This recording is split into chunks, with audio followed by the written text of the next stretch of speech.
And Tekla, I'll turn it over to you. Great. Hi, everyone. I will go ahead and share my screen.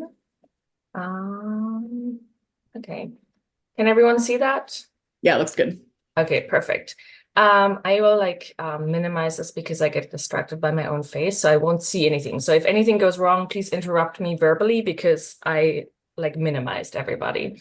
And so today I want to talk a little bit about my work on the psychological mechanisms underlying the opposition to gender diversity.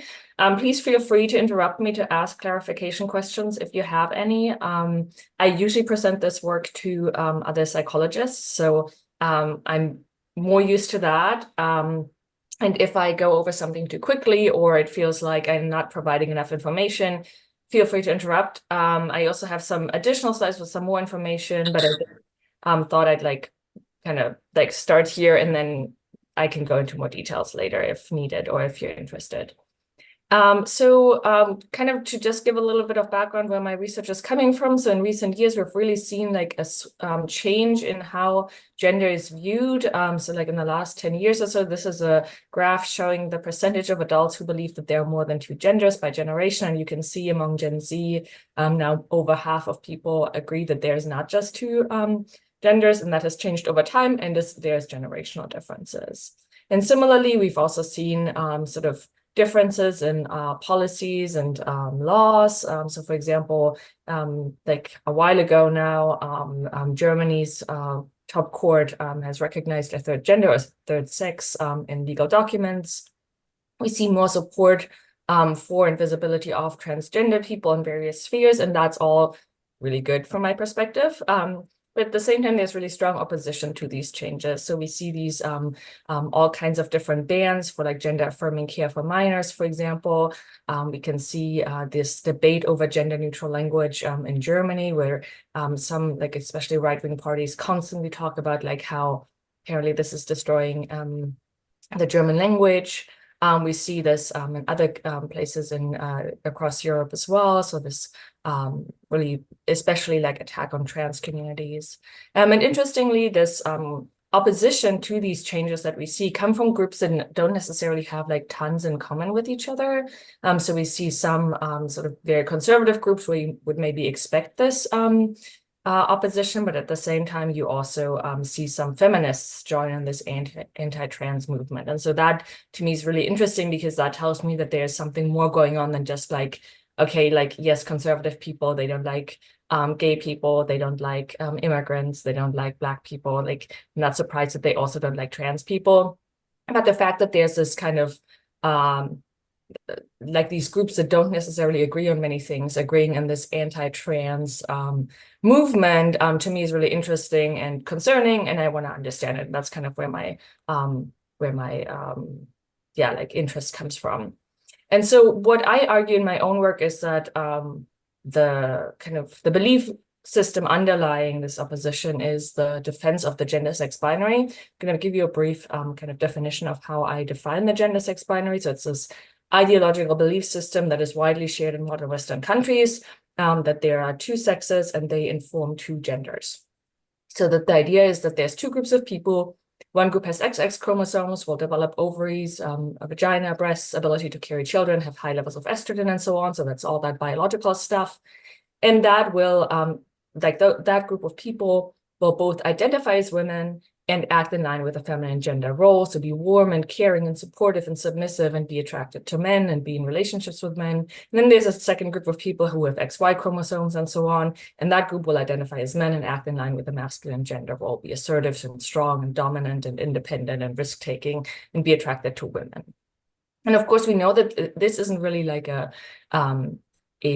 accurate representation of what gender or sex are like. There are people who have, for example, XY chromosomes and yet develop a more more feminine looking body. There are people who have XX chromosomes who don't identify as women. And of course, there's many people who have XX chromosomes, identify as women, but don't necessarily act in line with the feminine gender role. So for example, they might be not very warm or caring, or they might be very ambitious or take risks or be in leadership positions and so on. So this isn't really an accurate representation of what gender and sex are like. Yet at the same time, this is a very widespread system.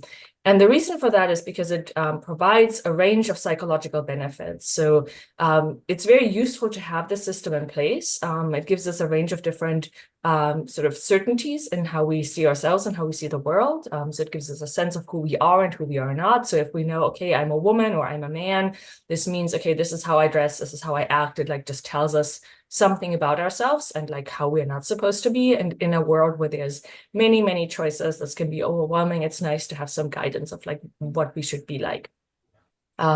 It also gives us shortcuts for a complex social world. If we had to process every person individually rather than as a group member, that would be really, really hard. It would be really taxing on our brains.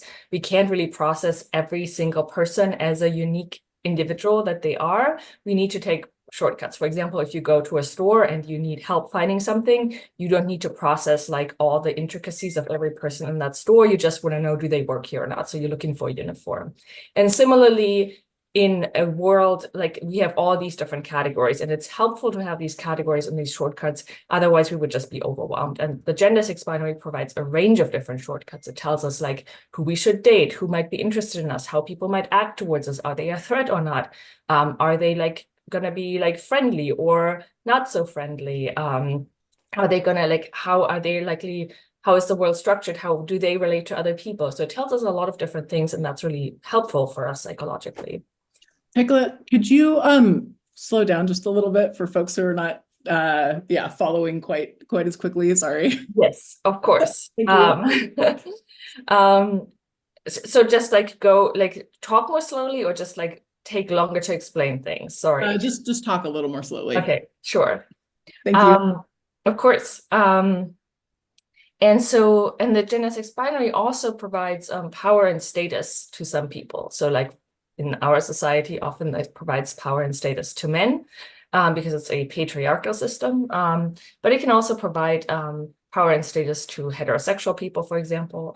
So it provides some like tangible benefits to some folks. And of course, people like to have those benefits. It provides us with a sense of certainty and security, which is really helpful. We like certainty as people. We don't like ambiguity or uncertainty or not knowing what to expect.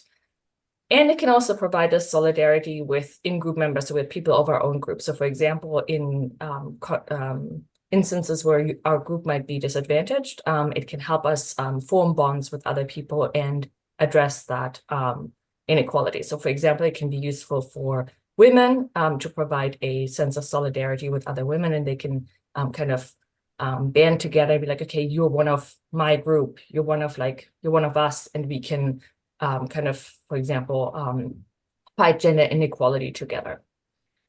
So in that sense, the gender 6 binary is really helpful for people, and that's why they want to defend it. So if a system provides you with something good, then of course you like that system and you want to hold on to that system, maybe even if it is disadvantaging you in other ways. And of course, these things aren't necessarily conscious. It's not like you might think, oh, I really don't like trans people because then I can't really like have the power and status that I have. That's probably not what anyone is thinking. These things are pretty subtle. They're sort of automatic processes that happen to us, and yet they can shape how we react to certain things. And so what I argue in my work is that any challenges to the gender 6 binary then lead to efforts to reinforce the gender 6 binary because we want to hold on to these benefits. And these challenges to the gender 6 binary, of course, can take a range of different forms. This could be, for example, laws and policies that challenge the binary nature of gender or sex. So, for example, a third gender or sex option on official documents such as passports or driving licenses. But it could also just be someone who you can't quite place. Yes? Thank you. Camera water. Oh, I think it's just background noise. Yeah. Okay. Okay, gotcha. Well, And then, but challenges to the gender 6 binary could also just be in the form of people. Like if you, for example, see someone and you're not quite sure, is this person a man or a woman, or the person maybe identifies as non-binary, and like that can really like sort of mess with that system because it doesn't fit with what you're expecting and what you think gender looks like. And so in turn, then, this challenge can lead to a range of different efforts to reinforce the gender-sex binary, such as backlash against people who challenge the gender-sex binary. And that can be, for example, trans people, non-binary people, queer people. But it can also be like stay-at-home dads or women in leadership, like anyone who sort of like challenges the system of like, there's two genders, they're based on biological sex, and they're vastly different. And it's really important that we have these categories.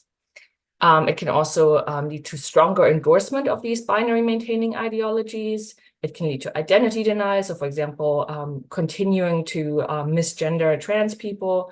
It can lead to discrimination, even violence. And of course, it can lead to support for binary maintaining policies. So policies that make clear, no, there's two categories. And for example, we have two bathrooms, and one is for men and one is for women. And it's very clear who goes into which. And it can lead to opposition to trans inclusive policies.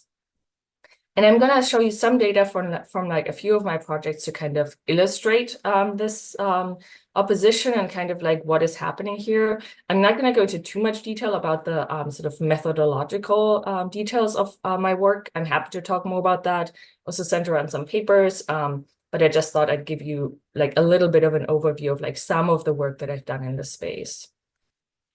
So the first one is first project I want to talk about looks at the reasons that people openly give and whether that actually reflects kind of people's true reasons for opposition to trans inclusion. And I think this is important because often when we are in these spaces where we maybe debate with people who are trans exclusionary or who support these anti-trans bills, it's useful to know whether the reasons that they give and addressing those reasons will actually make a difference or not.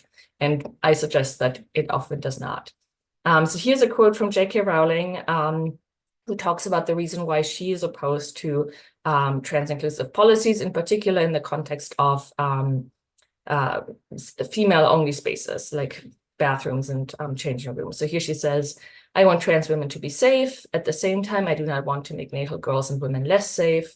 When you throw open the doors of bathrooms and changing rooms to any man who believes or feels he's a woman, and as I've said, gender confirmation certificates may now be granted without any need for surgery or hormones, then you open the door to any and all men who wish to come inside. That is the simple truth. So this represents a pretty common arguments in debates about trans rights. So the idea is here like, oh, I don't have no problem with trans women. Trans women are great, I support them, but these policies are really problematic because it would allow cisgender men, so men who were born and assigned male at birth, who have sort of bad motivations. It will allow them access to vulnerable women and will enable them to, for example, harass or assault these women in these female-only spaces. And this, I think what is sort of tricky with these kinds of arguments is that they seem really reasonable on the surface. Of course, women have a right to be safe from gender-based violence. We know that women are the primary victims of assault and harassment, and we know that men are the primary perpetrator of that harassment and assault. And of course, women have the right to be safe from that, and we should work towards that. At the same time, not so convinced that that is happening in bathrooms, and because cisgender men pretend to be trans women, right? Like you could, like most of these things happen in private spaces by people known to the women. It's not necessarily something that happens in bathrooms. And also, like, there's currently not like a bouncer, cisgender men could walk into the women's bathroom right now without anyone challenging them, really. So we're like kind of in this work, we were like, okay, is this really what is going on? And so what we looked at here is, so our research question was, do opponents of trans inclusive policies accurately report the underlying reasons for their opposition, or are they really using these concerns about male violence as a convenient subterfuge to oppose these policies without seeming prejudice? So is this just kind of an excuse? Are people just saying, oh, I'm concerned about male violence because that sounds better? And so we ran 4 correlation studies and also 2 experimental studies. I'm just going to show you a few data points from these studies. So here, this is just a graph showing what people say, what drives their views on trans-inclusive policies. These were all about sort of policies related to women-only spaces. So for example, bathrooms, changing rooms, those kinds of things. And so we just asked people, do you oppose or do you support these policies? And then we asked them why. And we gave them two different reasons that they could endorse. One was their attitudes towards trans people. So do they like trans people or do they not like trans people? And the other reason we gave them was male violence. So how concerned, like the fact that they're concerned about male violence. And what you can see on the right here are the supporters, and on the left are the two bars for the opponents, and the two different colored bars are the different reasons. And for supporters, you can see that the yellow bar is significantly larger than the red bar. So they say their support is primarily informed by their attitudes towards trans people, how they feel about trans people. Opponents, on the other hand, the ones on the left, you can see that for them, the red bar is significantly higher than the yellow bar. So they say their primary reason is concerned about male violence. So it's not, their opposition is not so much informed by their views about trans people, but it's about male violence. And that's kind of a reflection of that J.K. Rowling quote that I showed you earlier. So it's not about trans people. It's not because we hate trans people. It's because we are concerned about male violence. But what we then did is we measured a bunch of different psychological variables, and we looked at, okay, what is actually correlated with levels of opposition and support. And what we find here is for opponents, so these are the correlations of trans attitudes and gender violence and the sort of views of men as violent with levels of support. What you can see here is that both of them are negatively associated with support. So people who have more negative attitudes towards trans people are less supportive of trans inclusive policies. And people who have more view men as more violent or more concerned about male violence in general also tend to support these policies less, at least among opponents of trans inclusive policies. But what you can see is that 0.33, so that association of trans attitudes and opposition to these policies is significantly higher than that 0.15. So even though they claim that it's mostly about sort of these safety concerns and concerns about male violence, it seems that what is actually predicting whether they're opposed or not is their attitudes towards trans people. And in these experimental studies that we then ran, we also found that experimentally pushing around trans attitudes, so if you kind of make people in a very short amount, like this is not a like long-term thing, but if like in this context of the experiment, you manage to make people be more positive about trans people, they also tend to like be more supportive of these policies. But if you manage to push around beliefs about male violence, that does nothing for this support. So that also sort of shows that even if we like experimentally manage to like really change one of these things, it doesn't help to like make arguments about male violence or like the lack or like whether that is sort of a concern or not. That doesn't really affect views about trans policies. So of course we should still work towards ending male violence, but it will probably not really affect anything for trans people is kind of what we can take away from that. And Etta? yeah. The last three pages, could you repeat them in simple English? Because I really want to understand, and I was lost already with the word trans attitudes. Trans attitude means attitudes people have towards trans people. Yes, so whether So they there feel, was okay. Yeah, whether they feel positive or negative towards trans people. So it's really kind of like, do they feel like the way that we asked this is like sort of on a scale from 0 to 100, how positive or negative do you feel towards trans people? And then we also asked them, how positive or negative do you feel towards cis people? And Okay. and so that's basically just like, we use this in psychology often as like sort of just a very like simple way to just like ask, okay, how do you really feel about these groups? So it's not like sort of, and people just give their open answers, right? Like it's not something that's like, we're tricking them into like, oh, how can we get them to admit this? This is really just what they openly say, how they feel about these groups. Mm-hmm. Does that help? Okay. Yeah, that helps. I was lost with the word.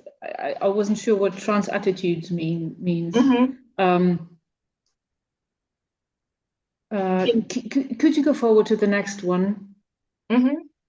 And explain again? I think I'm following now. Okay. Yeah, so this is basically here we measure two things. We measure three things. We measured trans attitudes, so attitudes towards trans people. We measured here I call it gender violence association. That's a little confusing. It's basically just to what extent they believe that that to what extent they think male violence is a concern. So to what extent do they think men are violent and this is bad? And then support for trans inclusive policies, we measured with like basically how much do they think that trans women should have access to women only spaces. So like, for example, they might see a sentence such as trans women should be able to have access to women's changing rooms. And then they give their indication on a scale from 1 to 7, from strongly disagree to strongly agree. So just how much do they agree with these different policies? And so these numbers here then are correlations between that. So to what extent, if they say one thing, do they also endorse the other thing? And so like that 0.33, for example, or minus 0.33 means that people who so the opponents are the important people here, so that's why I'm circling that. So that basically just means that people who have more negative attitudes towards trans people also tend to be less supportive of trans inclusive policies. And the minus 0.15 also means that there's a negative association, but of course 0.15 is smaller than 0.33. And like correlations can be between 0 and 1. 1 would be a perfect correlation, or like minus 1 to 1. 0 would mean there's no association. And the closer they get to 1 or minus 1, the higher it is. So like the minus 0.15 is a weaker correlation. So there's less of an association here, suggesting that to what extent you hold these like these views that men are violent is less strongly associated with your views on trans inclusive policies than your attitudes towards trans people, which is kind of the opposite of what they claim when we ask them openly about their reasons here. So here, this is just what do they say are their reasons, and this is okay, what is their actual reasons? Now I got it, thank you. Okay, awesome. Cheers. Sorry. All right, and so the next, and then in these experimental studies, as I said, we just kind of pushed around these different things to see what happens if we do that. And we again found that it really seems to be trans attitudes, so attitudes towards trans people, that is affecting these things, like the support for trans inclusive policies, whereas like beliefs about male violence don't really do anything. Like we can push these around, but it has no effect on support for trans inclusive policies, suggesting that like just kind of focusing on the open discourse on these issues isn't necessarily going to do much, because really that's not what's going on. Like it's really like about attitudes, not so much about like these things that people openly talk about. And in a different project, we do this we kind of do the same thing. This is with my student Hiju, and she is interested, okay, does the same thing apply in sports-related policies? Do opponents of trans-inclusive policies in sports accurately report the underlying reasons for their opposition? Or again, are they using concerns about fairness in this case as a convenient subterfuge to oppose these policies without seeming prejudice? And this is obviously very timely with like the Olympics and all that. But we ran the study a while ago. And it's kind of the same idea, like same as what we did before, just instead of looking at male violence, here we're looking at, okay, fairness. Like, do people who care about fairness, is that actually what is driving people's opposition to these trans-inclusive policies? And so again, we measured support for trans-inclusive policies. So here's, for example, one of the sentences that we used that people disagreed or agreed with. So for example, transgender people should be permitted to compete in sports in line with their experienced gender identity. We had 21% of the people we asked were supportive of these policies, 79% were opposed. So this is quite a different split from what we had with these space policies that we had in, like, gendered spaces policies that we had in the previous sample, where about 2/3 were supportive and 1/3 was opposed. These are all like, we ran this all online. So these are like online samples, which we usually recruit across the political spectrum. So these are all US samples. Although with the previous project, there were some UK samples as well. But in this project, this is a US sample, 1/3 moderates, 1/3 conservatives, and 1/3 liberals. And then we again asked them for their views. So like, to what extent are their views on this issue informed by concerns about fairness, and to what extent is it informed by their attitudes towards trans people. And we find a very similar pattern, even more pronounced here. So supporters on the right, they say both reasons really matter to them, both are important. When we look at the left at opponents of trans-inclusive policies, so those who don't like these policies, we can see that there's a huge difference. So they really say, oh, it's all about fairness. This is a scale from 1 to 7. So they, the point is around, the mean is around 6. So they say like, yeah, fairness is really why I'm opposed to this. It's not about my attitudes towards trans people, like that yellow bar is much lower. But again, if we look at these correlations, so I've circled the ones that are relevant, so these are the opponents, we can see that actually trans attitudes, so the first line in this table, is very highly negatively related to support for trans-inclusive policies in sports. And we measured fairness in different ways because we wanted to make sure it's not just like a reflection of this one specific measure that we took. So we took a measure of importance of fairness for women in sports specifically. So these were items such as, it's important to me that female athletes get paid the same as male athletes, so kind of addressing kind of fairness for women in sports. But we also measured how important is fairness to you in general, how important is distributive fairness so that everyone gets the equal share, and how important to you is procedural fairness. So that means how important is it that everyone is kind of gets the same chances and is treated equally in the sense that they can kind of get the same treatment. And what you can see here is that not only are, again, trans attitudes the main thing that is predicting opposition to these policies, so that's 0.48 is like a pretty high correlation, but actually concerns about fairness are positively associated with support. So people who care more about fairness for women in sports are more supportive of trans-inclusive policies. Similarly, people who just care more about fairness in general are more supportive of trans-inclusive policies. So it's the opposite of what opponents claim. So they claim that their opposition is informed by how much they care about fairness, but it actually seems that it's the opposite association is there. So people who care more about fairness are actually more supportive of these policies. So just to summarize what I've talked about so far, so for supporters of trans-inclusive policies, the reasons they give match the patterns of the data, but for opponents, they do not. So there's very little evidence that we find that concerns for safety of women or fairness play an important role in informing this opposition to trans-inclusive policies. So it's really important to look beyond the discourse and beyond sort of these open arguments that people make online or in person, and actually study the underlying psychological factors. And what we have looked at here is so just prejudice, just feeling like negative feelings toward trans people and how that informs things. But in some other projects, we've also looked at, at some other factors. I'm not going to go into this in too much detail because I want to make sure we have enough time to also discuss stuff. But I just want to show you a quick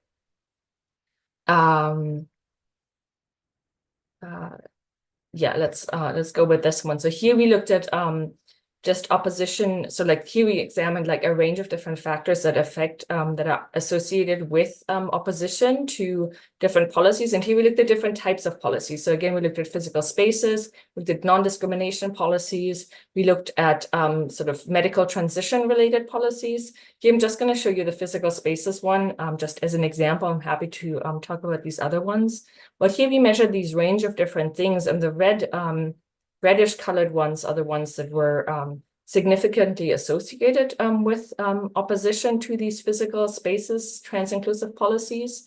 And we measured different, so the different things we measured here, the first ones are measures of essentialism. So that kind of means like, how much do you think gender is like a meaningful category, like a category that informs many things. Like if you know someone's gender, you know a lot about them. That is this like sort of entitativity thing that didn't do anything. Naturalness is like, to what extent do you believe that like gender is like something, gender identity in this case is something that's just natural and like immutable and that you're just born with.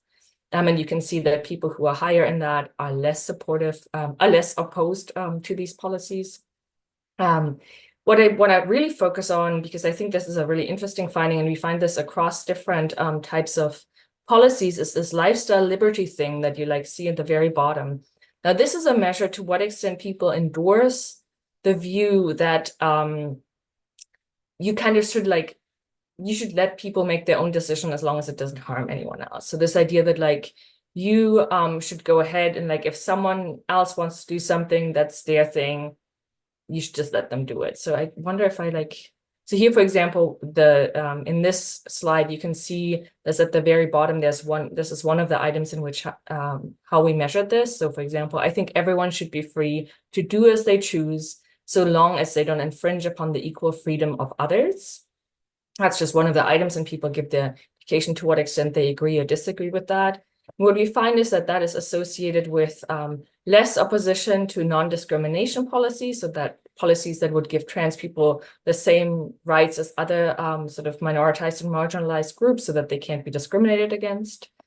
It's also associated, again, with this physical spaces, what I just mentioned. So like policies that would, for example, let transgender students stay in dorms associated with their gender identity. It's not associated with this degendering policies. I'm not going to go into that, but it's also associated with this opposition or lack of opposition to medical transition. So this idea that people should be able to medically transition if they want to. This is, importantly, this is for adults only.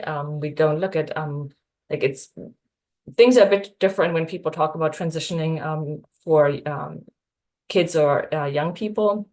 And kids don't really medically transition, but socially transition. So for example, taking puberty blockers or something like that is not included here. Yep. Yeah, I'm sorry to slow down your presentation again. I'm again trying to understand stuff. I'm not used to reading these slides. So can you just quickly say what the two symbols above mean, so the P and the other one, and yes. also why some numbers are minus, some have this little thingy, this like arrow to the left, and I don't understand the meaning. So I try to understand that and at the same time follow your words, and I'm getting confused. Okay, I'm sorry. So the thing on the right, the P is just whether it's significant or not. So anything you can, and I've highlighted so the red ones are the significant ones. So you can just kind of ignore that and just focus on the color.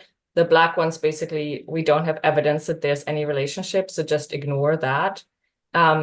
This symbol here, the one on the left, that's the effect size. So to what extent is this associated with opposition to trans inclusive policies?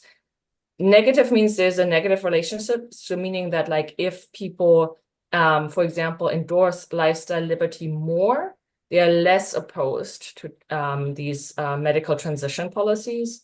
Positive values mean that people, like if this was a positive value down here, that like minus 0.25, if that didn't have the minus there, it would mean that people who endorse lifestyle liberty are more opposed. But because this is negative, it means they are less opposed. So people who, who are less opposed to, who endorse lifestyle liberty. So this idea that everyone should do whatever they feel like as long as it doesn't infringe upon the rights of others. Those people who are higher in that are less opposed to these policies that give trans people the rights to medically transition. Does that make sense? It was, I don't want to stop everything, but it was a bit too quick. Can you say the last sentence again? Yes, so because this is a negative association, so there's a minus before the 0.25, that means that people who are higher in one are lower in the other. So there's a negative relationship between those two. So people who endorse lifestyle liberty more, so who more strongly endorse this view that people should be able to do whatever they choose as long as it doesn't infringe on the rights of others. People who endorse that more are less opposed to policies that give trans people the rights to medically transition. Are less opposed. Mm-hmm. What would make sense? And it's called negative. So it's just negative because if one number is like, it's just a sort of no, I got it. Okay. Mathematics was not my favorite thing at school. Okay, now I got it. Thank you. Okay.